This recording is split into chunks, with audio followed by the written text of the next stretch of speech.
Hello, hello. Dr. Clif, your movement recovery specialist. Let's talk about your knee. You know, that guy that's not been your best friend lately.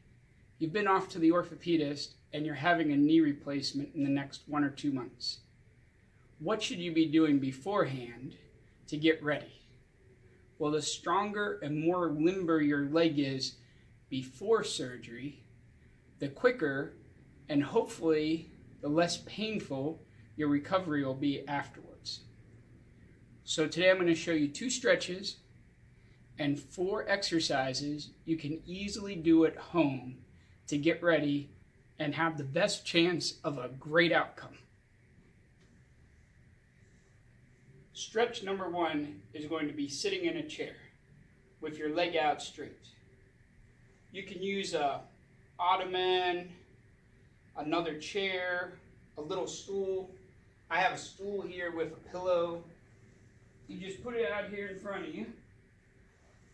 And then we put our legs up there so that they're as straight as possible, and you're going to feel some stretching in the back here. Now, getting your legs straight, what we call extension, is one of the most important things for your recovery after surgery.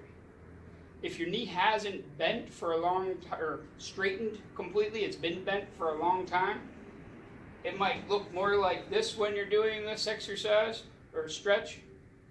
That's okay as long as you feel it stretching. You're going to sit here for 5 to 10 minutes. Just let gravity slowly bring it down, and over time it'll be a little straighter. Might be a little uncomfortable. Remember, all this stuff shouldn't be sharp stabbing pain. We're not trying to cause any new issues. We're just trying to get a little bit more motion in that knee before you have surgery. If you have a recliner, you can use a recliner to do this as long as it doesn't recline. I'm not a huge fan of that because a lot of times you kind of lean backwards, but if you have one of those recliners where you can stay upright and just put your legs out, you can do the same kind of stretch that way. Now, the second stretch is a heel slide where we work on the opposite of straightening your knee, bending. You can do this either sitting or laying down. I'll show you both. I have this little glidey thing. You can use a paper plate or a piece of plastic. If you have tile or hardwood on the floor, you can use just a sock on your foot, or maybe a towel or pillowcase on your foot, just something that'll let it slide easy. Put it on the floor, and you're going to straighten your leg out most of the way, and then you're going to slide it back underneath you as far as you can get it comfortably, but feeling a little bit of stretch, bending the knee. Straighten it out, then bend it. We're going to hold this for maybe 5 seconds while it's bent, and then straighten it back out. Start with about 10 of them, work up to 20 over a couple days, just sliding it back and forth. Some people do this without the slidey in a rocking chair as well. You just put your feet on the floor, keep them on the floor, and rock the chair forward and backward, and you'll get the same kind of bending. Now, the same heel sliding exercise can be done laying down. I'm going to use my glider again. You can do it laying in bed and just slide your heel up and down the sheets as long as it doesn't bother your skin, or put a sock on or something like that. I'm going to lay down here. You can start with your leg fairly straight. I can't straighten mine out because the table ends. But then I'm just going to slide it back up here until I feel it stretching on the top and the back, wherever you feel it stretch. Remember, a little discomfort might happen, but it shouldn't be sharp stabbing pain. Hold it for a few seconds, then slide it back out to where it's comfortable. Then slide it back in and hold it. And we would do, starting with 10, working up to 20 of these as well. Now, the strengthening exercises. All of these can be done in your chair. So as you can see, they're Not real complicated, don't need a bunch of equipment or fancy machines. You can even do them while you're watching TV during the commercials or something.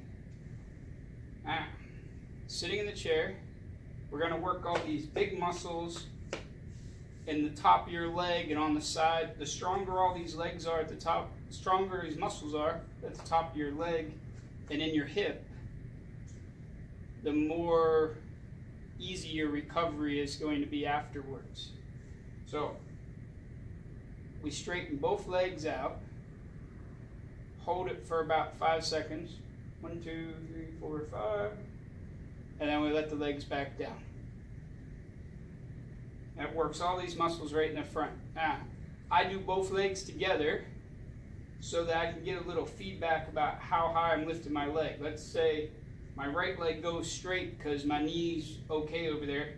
My left leg only goes to about here. That lets me know, try to get it up there. If it doesn't go the whole way, that's okay. But it just gives me a little bit of visual feedback on how I'm doing.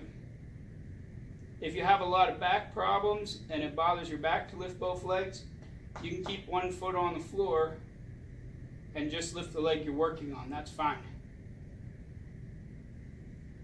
5 seconds. Same as the slides. Start with 10, work up to 20. Hold it at the top for 5 seconds. Then we move on to marching, which is going to work all these muscles up by your hip, which will help with stairs and curbs and different things you have to do daily after surgery. You just lift the leg off the floor about 6 inches maybe at the most. It doesn't have to be high. As soon as it comes off the floor, you're working the muscles we want to, and hold it for 5 seconds up here. Then back down. Lift it up, hold it, 1, 2, 3, 4, 5, then back down. And then the third exercise, we're going to work all these inner hip and groin muscles. You take a pillow. I have this little guy here. You can use a ball. Those little throw pillows that you have laying around the couch that you don't know. Well, I don't know what they're for. They look pretty. You can use them for this exercise. Just stick them in between your knees and squeeze the pillow. Squeeze it for about 5 seconds. 1, 2, 3, 4, 5. Then relax. Same as the other exercises. Start with 10, work up to 20. Now the fourth exercise is the most difficult, but it also is one of the more important because it's functional for everything we're going to do in our daily life afterwards, and that's getting up and down from the chair. You need to be able to get up from the chair, to get off the toilet, to get out of the car, to get off that low couch at, Aunt Martha's house that you don't want to sit down on and then have 3 people have to grab your arms and drag you out of the thing. So working on getting out of a chair is important. It'll build strength in all the muscles in your leg and even muscles in your back and that core that everybody talks about working. It works just about the whole body.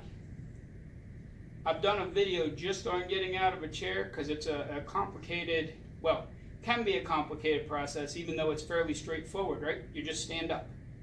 It's not quite that simple. So for our purposes, at this point, you're going to put your feet about the width of the chair. Make sure they're back a little bit as long as your knee allows it because it'll be easier. Scoot forward in the chair a little bit because if you're sitting way back in the back of the chair, it's harder to get up. And then stand up. And then sit back down. Now, if you have arms on your chair, you can use them to help a little bit if you need to. If you don't have arms on your chair, you can put your hands on your legs and push a little if it helps. If that's still too difficult, which for some people it is, or it's very painful, start out with a higher chair. I would like you to get to a chair like this that's 17 inches because that's the height of, a standard toilet. And even if you have elevated toilets at home, You don't want to go out for dinner somewhere or be running through the airport and have to go to the bathroom and end up getting stuck on the toilet. That's not a good plan for anybody.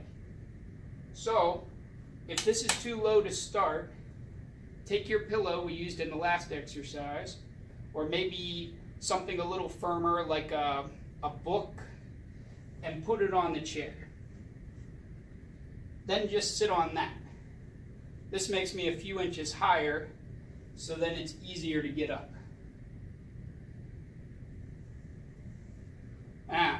Because these are a little harder than the other exercises, we're going to start with 5. If you can do 5, that's great. Working up to 20, just like the other exercises, would be ideal. Some people get there, some people don't. But work on getting up from a chair because it's something you're going to want to be able to do after surgery. So those are 2 stretches and 4 exercises to give you the best chance of a great outcome after surgery.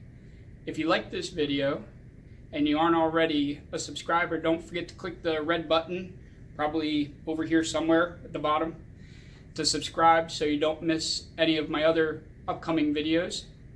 And if you're already subscribed, leave a comment down below about other videos on different injuries or surgeries you'd like to see.